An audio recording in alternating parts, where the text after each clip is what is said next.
ప్రస్తుతం భూ కబ్జా ఆరోపణలపై నమోదైన కేసులో కన్నారావుకు 14 రోజుల రిమాండ్ విధించింది ఇబ్రహీంపట్నం కోర్టు. కన్నారావుకు హార్ట్ ప్రాబ్లం ఉండడంతో తగిన వైద్య సదుపాయం, మందులు జైల్లో అందించాలని పోలీసులను న్యాయమూర్తి ఆదేశించారు. కన్నారావును రిమాండ్ కోసం చర్లపల్లి జైలుకు తరలిస్తున్నారు పోలీసులు.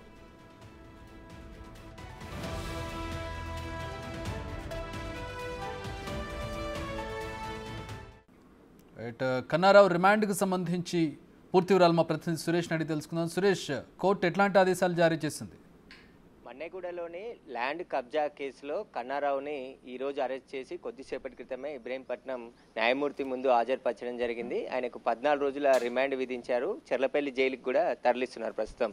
అయితే కన్నారావుకి సంబంధించి ఆర్ట్కి 2 స్టెంట్స్ పడ్డాయి కాబట్టి ఆయన ఆరోగ్యం దృష్టిలో ఉంచుకొని బెయిల్ ఇవ్వాలంటూ కూడా ఆయన తరపు న్యాయవాదులు వాదనలు వినిపించారు. కానీ బెయిల్ని రిజెక్ట్ చేసి ఆయన రిమాండ్ యాక్సెప్ట్ చేయడం జరిగింది. 14 రోజుల పాటు జ్యుడిషియల్ రిమాండ్ విధిస్తూ న్యాయమూర్తి కొద్దిసేపటి క్రితమే ఉత్తర్వులు జారీ చేశారు.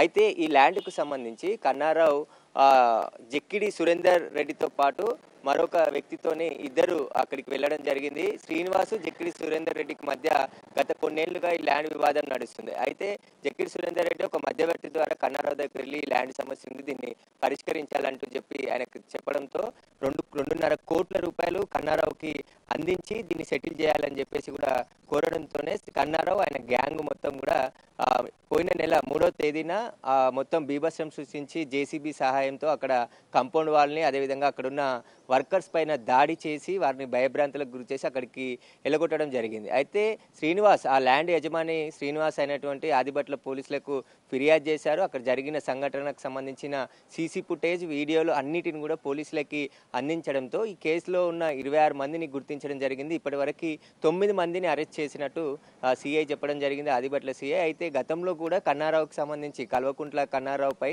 అనేక భూ కబ్జా ఆరోపణలు, అదేవిధంగా బెదిరింపులు, సెటిల్మెంట్లు, వీటన్నిటికి సంబంధించిన ఆరోపణలు ఉన్నాయి. ఆయన కొన్ని ఆడియో టేప్స్ కూడా బయటపడ్డాయి. గతంలో అనేక మందిని భయభ్రాంతులకు గురి చేస్తూ బెదిరింపులకు పాల్పడుతూ గత బీఆర్ఎస్ ప్రభుత్వంలో ఎలాంటి చర్యలు తీసుకోలేదు. కానీ ఇప్పుడు కూడా సేమ్ యాజ్ ఇట్ ఈజ్గా అదే బెదిరింపులకు, కబ్జాకు ప్రయత్నం చేసిన కన్నారావుని పోలీసులు ఈరోజు అరెస్ట్ చేయడం జరిగింది. యాక్చువల్గా ఆయన హైకోర్టులో క్యాష్ పిటిషన్ కూడా ఇవ్వడం జరిగింది. 2 సార్లు బెయిల్ కూడా, ముందస్తు బెయిల్ కూడా ఇవ్వాలంటూ కూడా హైకోర్టును కోరారు. కానీ హైకోర్టు రిజెక్ట్ చేయడం జరిగింది. సింగపూర్ కేసు నమోదైన తర్వాత సింగపూర్ పారిపోయిన కన్నారావు సుప్రీంకోర్టులో కేసు బెయిల్ పిటిషన్ వేయడానికి తిరిగి హైదరాబాద్కి రావడంతోనే ఆయన పైన లుకౌట్ నోటీసులు ఉన్నాయి కాబట్టి పోలీసులకు సమాచారం రావడంతో ఈరోజు తెల్లవారుజామున ఆయన అదుపులోకి తీసుకొని ఆదిబట్ల పోలీస్ స్టేషన్లో తరలించి దాదాపు విచారించి 4 గంటల పాటు అక్కడ విచారించిన తర్వాత ఇబ్రహీంపట్నం న్యాయమూర్తి ముందు హాజరుపరచడం జరిగింది. దీంట్లో ఇంకా ఎవరెవరు ఇన్వాల్వ్మెంట్ ఉంది, అసలు ఎన్ని కబ్జా కేసులు ఉన్నాయి, దానికి సంబంధించి కూడా దర్యాప్తు కొనసాగుతుంది. పోలీసులు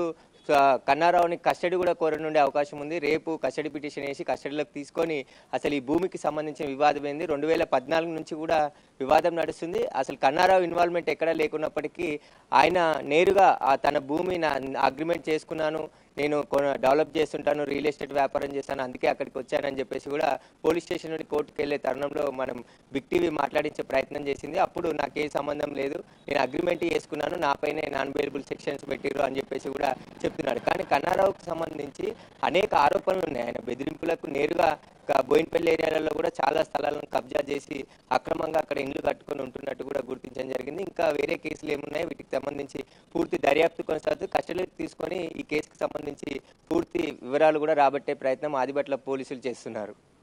right, thanks for the update Suresh.